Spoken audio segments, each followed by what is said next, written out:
slightly different matter because, you know, all of these jets and things that are happening, it's almost like the galaxy hasn't actually settled into a bit more of a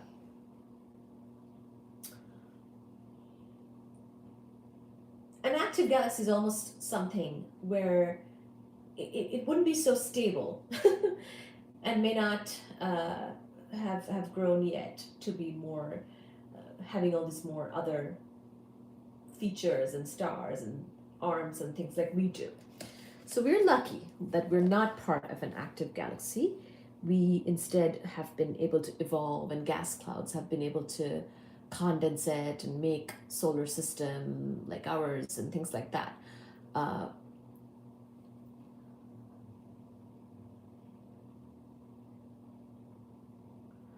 Aw, awesome. I see your comment, Stephen. So, in the case of AGN, of course, we have this active the supermassive black hole, and we suspected for a long time that that this might be the case, and the observed rapid flux variability implying a compact emitting region. This kind of told us too that there's probably a supermassive black hole doing and causing most of that flux variability because number one, most of the flux is coming from that active galactic nucleus, and number two, it's very variable. If a galaxy has more than just an active galactic nucleus, then more things will contribute to its total luminosity, and it should not be so variable. It should be a little bit more steady as far as its flux. So having so much variability basically means, oh my gosh, there's this active galactic nucleus that's constantly sort of changing and doing things. So, but it's also about the recent spectroscopic evidence for supermassive black holes and AGNs, which comes in the form of the high-speed motions of stars and gas in galactic nuclei. So again, another thing is if the stars and gas are moving at very high speeds, that also kind of tells you something. The Schwarzschild radius of a 10 to the 8 solar mass black hole is around 3 times 10 to the 11 meters, or 2 astronomical units. Surrounding the black hole is an accretion disk that accounts for the ultraviolet and visible continuum emission of AGNs. So the visible emission from a 10 to the 8 solar mass black hole arises on a scale of 10 to the 12 to 10 to the 13 meters.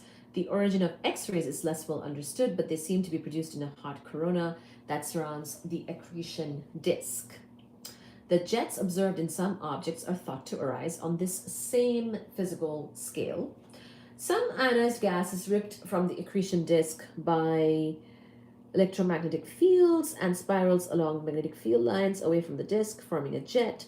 The accelerated electrons in the ionized gas emit, of course, synchrotron emission, accounting for the radio emission from the jet. So we talked about how electrons that are accelerated, sometimes they're accelerated relativistically, they will produce synchrotron emission. And this is another reason why the region can be very bright in a certain wavelength. Could be radio, X-ray, whatever. But the synchrotron emission itself is what's causing that. Proceeding outward, the size of the broadline region is measured by timing the delay between flux variations of the ultraviolet and visible continuum. So it's almost like looking at the different types of wavelengths and seeing how to best describe it in the most simple manner. How to best describe the various sort of shenanigans that are happening in the AGN.